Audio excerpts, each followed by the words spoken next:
Hi, I'm Dave Atkinson, and welcome to Life on the Straight. For this great adventure series, I'll be reading from my 3-volume book, The Yonder Years. In this video, we'll be providing a little more content than what is in the book. In this segment, as we continue our journey after spending 2 amazing weeks inside of Yellowstone National Park, our thoughts turn to replacing Gypsy with a new motorhome. Thank you for following Life on the Straight.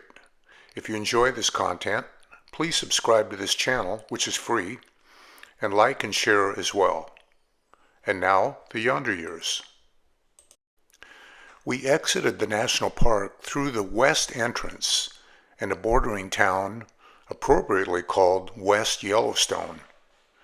It is larger than Gardiner, and is probably where most visitors find a hotel who are not staying within the park's borders. Looking back over the past 2 weeks, we were so blessed to be able to camp more or less in a central location within the park. It is so vast that to stay in a hotel outside of the park, you'd end up spending precious time each day just driving back and forth.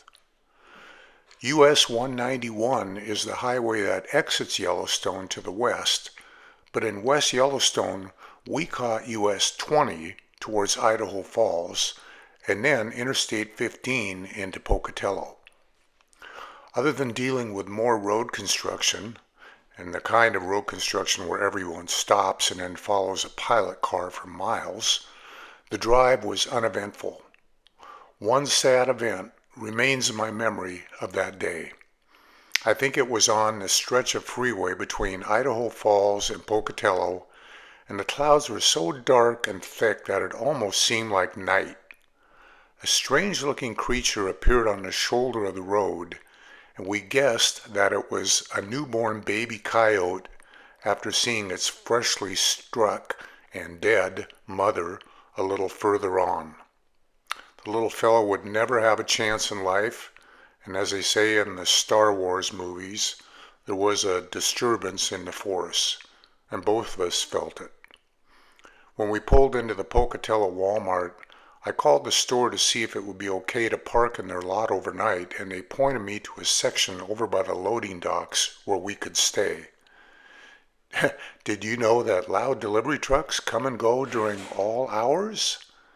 Combined with a few more transient vehicles that later joined us and had quote-unquote customers coming and going throughout the night, we didn't get much sleep. Once we got all set up in the parking lot, we headed to a nearby Starbucks to hopefully use their Wi-Fi to get our emails all caught up while we were enjoying a hot mocha. In the past several weeks, I have been trying to keep our electronic gear up to date as far as operating system and software apps were concerned. When we traveled to Cody, I brought our laptop into a Dairy Queen in order to use their Wi-Fi for downloading software updates, and I did the same thing for our phones when we were in the Jackson Starbucks. We no longer have the speedy broadband connection that we took for granted while living in Kingston, so we used public Wi-Fi wherever and whenever we could find it. There were several customers in the Pocatello Starbucks, and many of them had their laptops or phones out and connected to the internet. Thus, the Wi-Fi was overloaded and slow. We sat in that Starbucks for hours as the skies opened up outside to bless us all with a torrential downpour. Because we shared a laptop, I would first log in as me and try to get my emails. It seemed to be taking forever, so I opened up a window in the mail app called Connection Doctor to see what was going on. Basically, because our emails were so backed up, the emails were all trying to sync with Apple's servers so that they were all on the same page as far as not just new emails, but ones that had been deleted or sent. The email logjam finally cleared up with my account, and there was a new email from our realtor about the status of the house sale. The buyer's home inspection all went well, and the inspection contingency was now waived. The transaction had moved into the pending category, which was a very good piece of news. Then it was time to order yet another coffee as I logged out of my account and back in under Amy's login. All her emails had to go through the same syncing tasks. Even though there were several software updates that needed to be downloaded, we called it a day after getting our emails brought up to speed. We found a nearby Mexican restaurant and ordered some takeout. The next morning, we went searching for a gas station to quench Gypsy's thirst. After 2 weeks of camping, we had also used up quite a bit of propane for meals as well as when we ran the furnace during the chilly high-altitude evenings. But our quest came up empty on that end. We pulled into westbound Interstate 86 towards Boise, settling in for the 240-mile journey. About halfway between Pocatello and Twin Falls, Interstate 86 merges with Interstate 84, which was the freeway that would take us to Meridian. Pulling into Camping World store in mid-afternoon, we disconnected the Toad and backed Gypsy into one of several guest spots they had available for visiting RVers who needed an electric hookup. Then I went into the service department to see if anyone there could look at our InvisiBrake system. The Meridian, Idaho Camping World was huge. It is the RV equivalent of O'Hare International Airport at Chicago. I believe they have dozens of RV maintenance bays, and many of them were open throughout the night. We would end up staying in a Camping World parking lot from the afternoon of the 17th until the late afternoon on the 20th. We didn't know it at the time, but we were about to be educated into the world of RV repairs and how one doesn't just show up with a problem and expect a quick resolution. Nope. When it comes to scheduling service, you must think in longer time frames, weeks and even months. The service manager told me that their mechanics were all slammed, and it was that time of year when everyone was bringing their rigs in to have them de-winterized and serviced for the upcoming camping season. Hearing of our predicament, he would do what he could to have someone take a look at our InvisiBrake, but we would just need to stay close in case a spot opened up. We killed time by going bowling one day, and I filled up Gypsy's propane tank there at Camping World just to have that taken care of. We found nearby Wi-Fi spots so I could download all the various software updates along with our emails. We got another update from our realtor that our buyers would not need to get an appraisal, and the title contingency had also been waived, so things were progressing nicely. The Camping World store also sold RVs, so one day while we were killing time, we walked around and looked at the new Winnebago motorhomes. Once we returned to Gypsy, I went out to the Winnebago website and began looking at the different models. During the past month, I was becoming acutely aware that Gypsy wasn't what we needed in terms of a motorhome that we could comfortably live in for what might be years traveling on the road. Our issues with Gypsy extended past the significant fact that she was basically a lemon, needing new tires and batteries before we even headed out, and then finding out that there were gremlins in the electrical system, that the AC and cooling systems had leaks that would need to be snuffed out, and that the front brakes had been dragging when coming into Yellowstone. We couldn't help but wonder what would be next. Another thing about Gypsy was that she was hard to drive. I was always exhausted at the end of a travel day as the steering was constantly drifting to one side and then the other. Gypsy just wouldn't stay in her lane without constant steering corrections, and all the road construction, together with strong winds that we encountered from time to time, only reinforced that fact. Getting past the driving and repair issues, Gypsy was lacking in other amenities that we now knew were important in order for both of us to really enjoy our adventure to the fullest. The main cabin TV was small and was mounted above the dash. When eating at the dinette, one of us would watch it directly while the other viewed the flipped version via a reflection it made on a glass-covered picture hanging on the wall. Watching the TV from one of the two sofas meant that our head had to be turned 90 degrees, which would give us both neck aches. The bedroom was really cramped now that we extended the mattress so that my feet didn't hang over. The only way to get into bed was to crawl over the mattress from the end, since the pathways to either nightstand had been closed off due to the longer mattress. The fridge-freezer was a two-door unit, and it didn't hold very much food. We really couldn't stock up on any perishable foods. And last but far from least, Gypsy didn't come with a washer-dryer. Amy wanted to be able to do laundry using our own fragrance-free detergent, not having to wait for a washer that previously may have been used for washing dog blankets and the like, and not having to waste time in a campground's laundry room waiting for our clothes to be done. With an onboard washer-dryer, laundry could be done in the evening while we were eating and or watching TV. The model we both really liked was the Itasca Sunova 35G, and Winnebago had a similar sightseer version. The bedroom was roomy and had a stacking washer-dryer behind the closet door. It came standard with an air adjustable, and that's individually adjustable with controls for each side, a 60-inch by 80-inch queen-size bed with nightstands on each side, or you could order an optional 72-inch by 80-inch king-size mattress with smaller nightstands. And Gypsy's queen-size bed was 60 inches by 75 inches. The bedroom had a 26-inch flat-screen TV.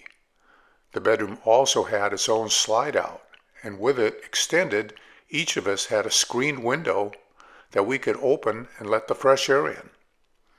To retract the slide-out, the bed first positioned itself into a partially bent mode, where the head of the bed folded up to about a 45-degree position. You just needed to hold the switch in, and an electric motor would do all the work. With the bed pulled back, you could then bring the slide-out back in, and the bottom of the mattress would stop about an inch from the wardrobe. The bathroom arrangement was different. Where Gypsy had a single room holding the shower, toilet, and sink, the new 35G had the toilet and sink in its own room on one side of the aisle and a larger shower with its own skylight on the other. Gypsy's toilet was plastic, where the one in the 35G was porcelain. It was in the main cabin area where the 35G's floor plan really shined. The new Sunova employed opposing slide-outs to give the cabin a very roomy feel when they were both extended. The kitchen entertainment center and recliner section used a heavy-duty slide-out mechanism, where the same type of lighter-duty mechanism that was used in the bedroom was employed for the sectional sofa. With the slide-outs extended, you could pull out special hideaway sections of the sofa and turn it into a big U-shaped seating area. The sofa also transformed into a second bed using an inflatable air mattress that featured a quiet motorized pump which kept it inflated throughout the night without waking any sleepers. The 35G didn't have a fixed dinette area. In its place was a special rolling table that stored next to the recliner. Two large wings came up and were held in place with swing-out legs. You could use both one or no wings, and there was a large storage cabinet built into the underside of the center part of the table. Basically, the 35G's dinette was transitory. You could bring it out, or you could bring out the table in front of the sofa when you were eating or requiring a computer desk, or you could fold it up and store it when you just wanted more room in the cabin. After trying to watch Gypsy's TV in our convoluted ways, the 35G offered a huge improvement. From the sofa, the 46-inch Samsung Smart TV was straight ahead, and it was tied into an entertainment center with several directional speakers and a subwoofer. The cab's radio incorporated a DVD player that connected to the TV. Up on the roof, Gypsy's old antenna that we would have to raise and lower was replaced in the 35G with a non-retractable digital antenna. No need to raise or lower it, just turn it to find the channels. The 35G offered an optional electric fireplace directly below the big screen TV, and it wasn't just for show, it put out quite a bit of heat. In the galley, you could order a 35G with an optional 4-door fridge that included an ice maker with filtered water. The propane oven and 3-burner cooktop in the 35G were similar to their counterparts in Gypsy, but the 35G had a larger microwave oven that doubled as a convection oven. Storage throughout the 35G was vastly superior to what Gypsy had offered. The kitchen had a pull-out pantry and plenty of drawers and doors for dishes and food items. There was room above the sofa, room under the table, room behind the TV and next to the fireplace, room in the storage lockers above the dash, plenty of room in the headroom or the bedroom cabinets and in the bathroom, and of course, room in the exterior storage compartments. Plus, we could always carry more in the Honda's trunk. The cab in the 35G was significantly better than the one in Gypsy. The center console had a color LCD TV with side and rear cameras. The windshield was a huge one-piece affair with the wiper blades in their stowed position aligned horizontally near the bottom of the windshield. As a contrast, Gypsy used a 2-section windshield with the pieces joining to a long vertical seam in the center, and the resting positions of the wipers were also vertical and on each side of that seam, directly in our line of sight, in other words. The driver's seat was 6-way power adjustable, and the passenger seat had a pop-out footrest. And the passenger side of the cab also had a slide-out tray for a computer. The windshield used motorized shades.